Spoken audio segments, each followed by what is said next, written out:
6 p.m. Assalamu alaikum. This is Radio Pakistan. The news read by Kanooz Ashraf. First, the headlines. Prime Minister left for Doha today on a two-day official visit to Qatar. Pakistan has asked India to send a delegation to Islamabad to finalize an agreement on Kartarpur corridor. Pakistan Navy has announced to host an international maritime exercise next month, which will be participated by naval forces of over 40 world countries. In occupied Kashmir, Indian troops and their fresh act of state terrorism murdered two more Kashmiri youth in Budgam district today. Israel has bombed Iranian targets around the Syrian capital and warned Syrian forces not to attack its territory. The second one-day international of five-match series between Pakistan and South Africa will be played in Durban tomorrow. And now the news in detail. Prime Minister Imran Khan left for Doha on a two-day official visit to Qatar today. He is undertaking visit at the invitation of the Emir of Qatar, Sheikh Tamim bin Hamad Al Thani.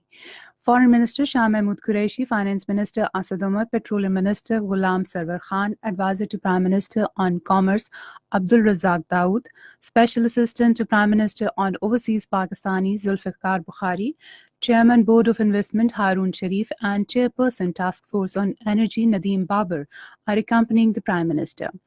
During the visit, the Prime Minister will call on the Emir of Qatar and also meet his Qatari counterpart. Besides meetings with Qatari leadership, the Prime Minister will meet business and investment community of Qatar. The Prime Minister will also address Pakistani community during the visit. International journal Foreign Policy has issued the list of 2019 global thinkers. The global list of thinkers and public intellectuals also carries the name of Prime Minister Imran Khan. However, the magazine says Imran Khan is faced with difficult situation, including fiscal and debt crises, ever since assuming the office. Foreign Minister Shah Mahmood Qureshi has said China-Pakistan Economic Corridor project is of vital importance for economic development of Pakistan. He was talking to Chinese ambassador to Pakistan, Yao Xing, who called on him in Islamabad today. Both discussed bilateral relations, including progress on CPEC and other regional and international matters of mutual interest. The foreign minister welcomed Chinese support and assistance in different sectors, including trade and economic cooperation. He recalled Prime Minister Imran Khan's visit to China in November last, during which important meetings were held between the leadership of both the countries. Shah Mahmood Qureshi said his meetings with Chinese counterpart in Beijing and Kabul remained very productive, during which we agreed to further strengthen bilateral relations by promoting cooperation in diverse fields. The Chinese ambassador said Pak-China friendship has taken roots in the hearts of the peoples of the two countries.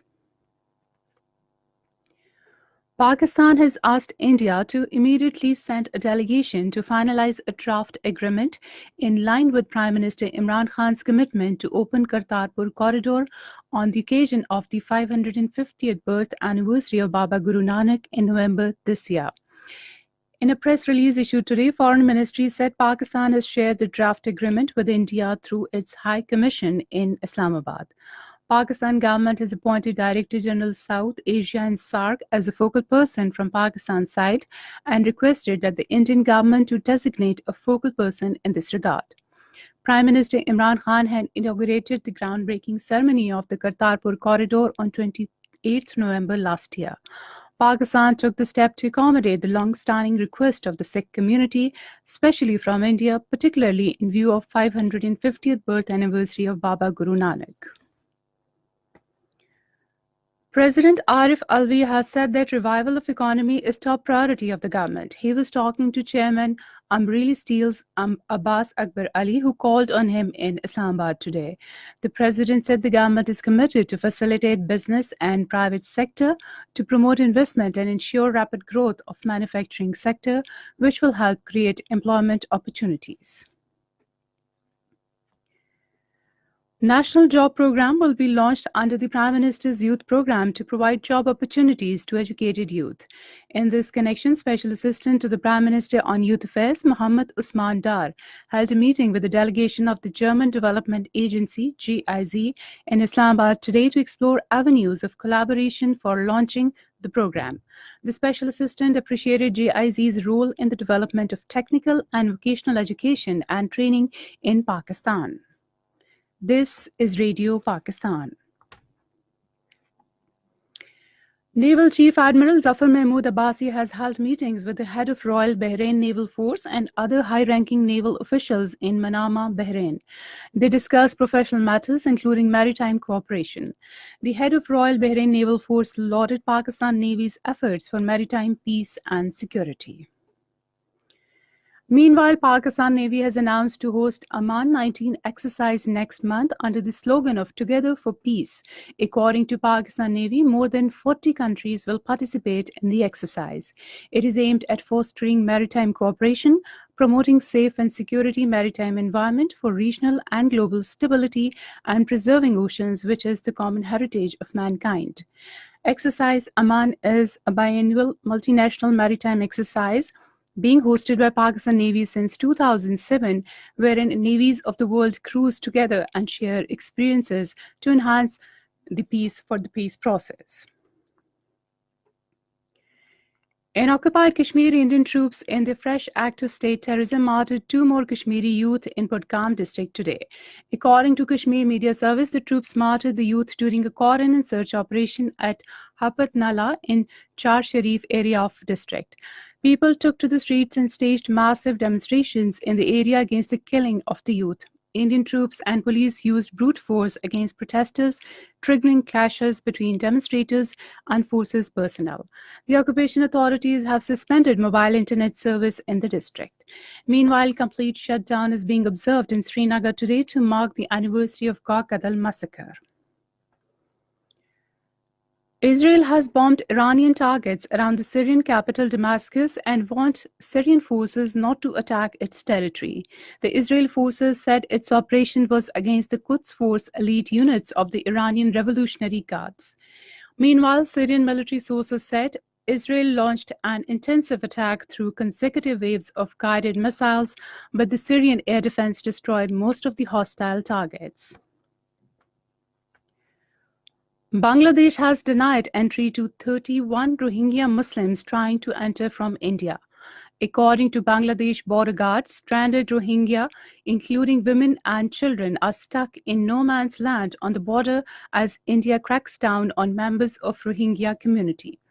It said 2 rounds of talks with India's border security force on this issue have ended without any conclusive decision. The second one-day international of the 5-match series between Pakistan and South Africa will be played in Durban tomorrow. The match will start at 4 p.m. Pakistan Standard Time. Pakistan is leading the series 1-0. And finally, the weather report. Most widespread rain is expected in Malakand, Hazara, Peshawar, Mardan, Kohat, Rawalpindi, Gujranwala, Lahore, Sargodha, Faisalabad divisions, Islamabad, Kashmir and Gilgit-Baltistan during the next 24 hours. Few moderate to heavy falls are also expected in Malakand, Hazara, Rawalpindi, Gujranwala divisions, Islamabad and Kashmir. More snowfall over the hills is also expected in Malakand division, Sawat, Chitral, Kalam, Malam Jabba and Upperdir, Hazara division, Mari, Galyat, Kashmir and Gilgit-Baltistan during the period. To end the news headlines once again. Prime Minister left for Doha today on a 2-day official visit to Qatar. Pakistan has asked India to send a delegation to Islamabad to finalize an agreement on Kartarpur corridor. Pakistan Navy has announced to host an international maritime exercise next month, which will be participated by naval forces of over 40 world countries. In occupied Kashmir, Indian troops in the fresh act of state terrorism martyred 2 more Kashmiri youth in Budgam district today. Those were some of the headlines, and that is the end of the news. For more news and analysis, log on to our website, radio.gov.pk, and also watch live video streaming of our bulletins on the link facebook.com Radio Pakistan News Official.